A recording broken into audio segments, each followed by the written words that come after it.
and welcome back to Goddess Tales. I'm Serena, and I'm here sharing and embracing my story in hopes that it encourages you to embrace your own. So, we are on episode 4, and what I've been doing is aligning the word goddess with the 7 letters Goddess, along with the 7 chakras. So, if you don't know what goddess means yet, per my definition, it is gratitude, omnipotence, discernment, devotion, expression, soul, and spirit. And we are aligning that up with the 7 chakras. And today we are on the 4th chakra, which is the heart chakra. I think that's a perfect place to be when you're talking about devotion because devotion, which let me go ahead and read my definition from my book. A Baker's Dozen, The Recipe to My Sanity. Check it out. There are links below for you to purchase the book on my website. So devotion is love, loyalty, or enthusiasm for a person, activity, or cause. Once I began to use my discernment, it was easy to see what I was devoted to. I was devoted to creating and living a better life for myself and my sons. The changes I had made with my diet and exercise were starting to pay off. I could see the benefits, which only made me more excited to continue. I applied for a new position at work, and I got a promotion in the fall of 2019. So that's an example of how being devoted led to change. And what I'm actively growing and realizing is that devotion is actually a driving force of change because if you do something once, yeah, you tried it once. That's a try. That's an attempt. That's more of an example, but or a demo, but that's not active change. So, in order for change to occur, it's more so that you have to keep doing those things. So, that's where you show the love, the loyalty to whatever it is, whatever it may be that you are actively trying to succeed in.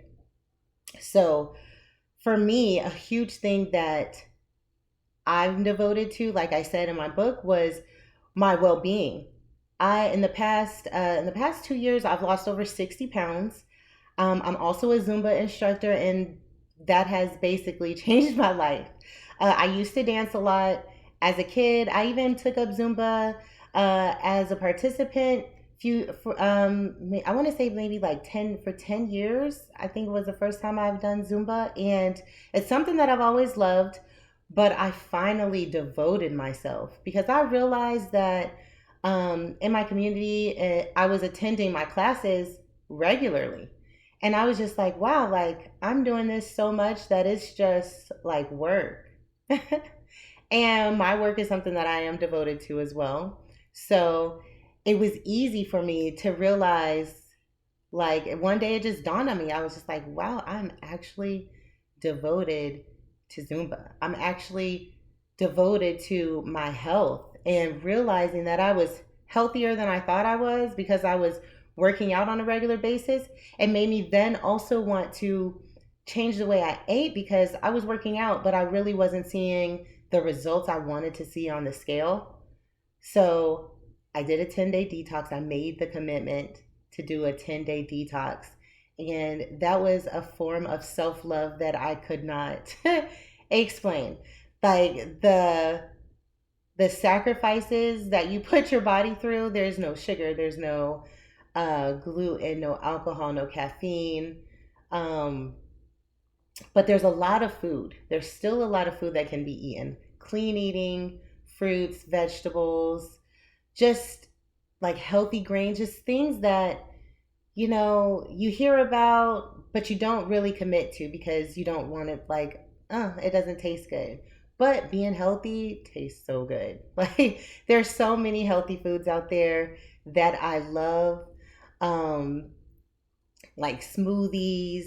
There's other like juicing, and I'll be sharing. My plan is to share a lot of the things that I do that have helped me lose the weight and keep it off. And of course, there's always room for improvement. And one thing I am going to do, just because I'm actively living my life while we're while you're viewing this, while I'm filming this, life is continuously going on. So that's what I want to share, just how we're living right now, how we're working towards being a better us. So before I got into my meditation, I had been thinking, like, these past few weeks have been a lot. Like, I don't know about you. There was, a full moon that just passed and all of these eclipses with it being eclipse season. So I just had to take some time. This is a new adjustment for me, but it actually made me sit down and think about what I am devoted to. Like, am I devoted to this purpose? And my answer is yes. And what I'm realizing is, just because I don't, I'm not recording back to back videos, I want them to be authentic. I want, quality over quantity, because I'm sharing, I'm actively sharing my life. So it takes sometimes I feel like I might be putting too much out there for a moment. So then I have to sit back, and just think about what I've done. And I'm back. So that means I think I'm doing the right thing. And I'm excited about that. But what I was saying was, over the past few weeks, I've been thinking a lot about dragons, and I do touch on um, what I think about dragons in my book. But basically, dragons are just these powerful mystical beings that, whether they really existed or not, they heavily influence a lot of culture. So today I consulted my Dragon Path deck, going into meditation for this reading, just to get a feel on um, who might be influencing me, and who wanted to deliver a message right now. So the card that I pulled was Platinum, and I just want to read this. Normally, like I said, I pulled it before, but it was just such a powerful message. Knowing that also there's a lot of cards in this deck, but this one has the 7 chakras like lit up, if you can see those little dots there. So I had to read it for us. So, Platinum. This incredible being is the guardian of the Atlantean temples. He connects to Saint Germain and is the historian and record keeper of all events during the Atlantean era. He can take you to and bestow upon you the magic encompassed in that time. His message: I am the keeper of secrets, which are as old as the universe itself. I am here to impart this ancient knowledge to you for yourself and others. This wisdom has been hidden for eons and forgotten by many. Now is the time for these memories to resurface and for you to acquire ancient knowledge. Like many things, these secrets have been hidden in plain view. All you need to do is ask to be reconnected to them. During meditation, Platinum will show you what to learn and recall, bring you into full alignment with new chakra energy, and guide you through the chakra color system. He will make you aware of your healing potential and connect you with the abilities, deeply enabling you to clear the lower vibrations from your physical and spiritual bodies, paving the way for you to become a truly awesome spiritual warrior. Now, if this is your first video that you are tuning into, you have to go back and watch, I think it was the second video, or it might have been the first, but one of the chakra cards stated to not be a warrior, like don't worry, and be a warrior, like a fighter. So I just think that is just meeting us here in this time, just confirming that we're on the right path. There's so many signs that are showing that and saying that, and who am I to deny? So another thing I wanted to talk about is just the heart and sitting in the heart. And I know before with discernment, we talked about being good, but devotion is now we understand what good really is, and we're understanding what good feels like, and we're understanding and reaping the benefits of those decisions that we were making in the previous step. So I had a time, I mean, there was a plethora of words that I could choose from when coming up with the acronym for goddess. And pretty much the first D that I had thought about was discipline, but I stopped there because to me, discipline was such a hard, harsh thing. And when I started learning about discipline and just really sitting in discipline and what that made me feel, I realized that discipline is a fear-based. It's a fear-based word. So the reason why discipline is there, it is to whip you into shape. It is to, you know, to put restraint on you, constraint on you. And basically why discipline works is because you fear the consequences if you're not disciplined. So what I love about devotion, and even discernment from the previous video is, you know, discernment is teaching you, discipline is a part of discernment. So once you've made some of those bad decisions, the discipline is there that starts steering you into making good decisions, better decisions, which then leads you into using good judgment, which, you know, discipline kind of graduates into discernment. So that's why I went with discernment. And then discernment graduates into devotion. So since we're moving up in love, I wanted to use those words that, pull you into a more positive light, keep you moving forward, because we're growing up and out. We're blossoming as a whole, as a community. That's what we are here for. To me, that is what life is. Like we start off as little seeds and we continuously grow and blossom throughout the years. So I have been referencing the chakra wisdom cards along with the goddess deck. So I'm going to go ahead and pull a chakra wisdom card now and see what advice we can use, or what word we can use to help us move and be in our heart space. So, radiate warmth and sincerity. I am open to sharing, accepting, communicating, and connecting with others as I focus on this moment, not the past or future. A smile, a kind-hearted way of speaking, or a hug goes a long way towards uplifting others. I offer care and support where I can without rescuing. I nurture and respect my relationships.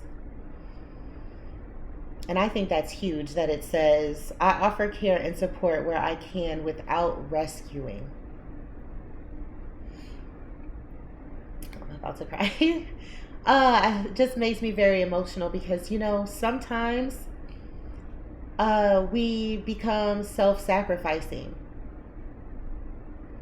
where we want to help others so bad that we are sometimes destroying ourselves. And that's not healthy.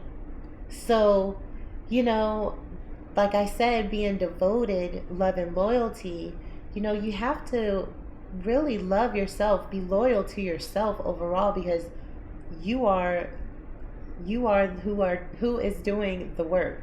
Even if you are, helping someone else, you are the person who is helping that other person. So technically you're devoted to yourself. You're devoted to how you're going to feel because you help someone, whether it is, and we can't act like helping others doesn't make us feel a certain way. Now, we're not doing it, because I helped you. We're not holding it against anyone's head or over someone's head, anything like that. But to me, it just uplifts knowing that I am able to help someone else and it doesn't hurt me. That's a blessing. So if you can offer care and support where you can without rescuing, without necessarily rescuing, just just assisting, just uplifting someone, that is a healthy place to be. Okay, so now we'll reference a goddess. And I did say that I combined two decks, the Goddess Guidance Oracle by Doreen Virtue, and then also the African goddess, and the African Goddess Rising Oracle by Abiola Abrams. So I'm going to take one of these ladies because we are one for all and all for one. Oh, there we go. Whew. Queen of Sheba, number 36. And the dragon card was number 23, by the way, if I didn't mention that. But Queen of Sheba, secrets revealed. So I don't know what it is about these secrets, but I mean, I am a Scorpio and they say we are very secretive. So, and it is the season. So I'm hoping whatever secrets are being revealed, they are good. They are for the good. And if we recognize that they are bad, they are justified. They are handled and it will be justified. So, Queen of Sheba. In the Bible, the wealthy Queen of Sheba brings a caravan of gifts to King Solomon. The Ethiopian holy book reveals that she was their queen Makeda, and that together they sired King Menelik I. So, Queen of Sheba's guidance. Open your eyes. Secrets are being revealed. It is safe for you to see the truth. Your inner vision is crystal clear. The embodiment. You don't know what you don't know. Your creator, ancestors, angels, spirits, and ascended masters are whispering to you. This is divine intelligence. Pay close attention. There are things you do not let yourself see. Allow yourself to be guided. Choose your own path. So the goddess declaration is, I am connected to the divine. And if there's any place that you want to be connected to the divine, would that not be your heart space? It is the center. We are, like I said, at the 4th spot out of 7. We are directly in the middle. So to know that you can connect to God from here, and it circulates throughout your body, just take the time. Take some time to sit in that. It is beautiful. So I hope that you take this message and you share some love, not only with yourself, but with someone else today. But remember, we're not here to rescue. Love you. See you next time.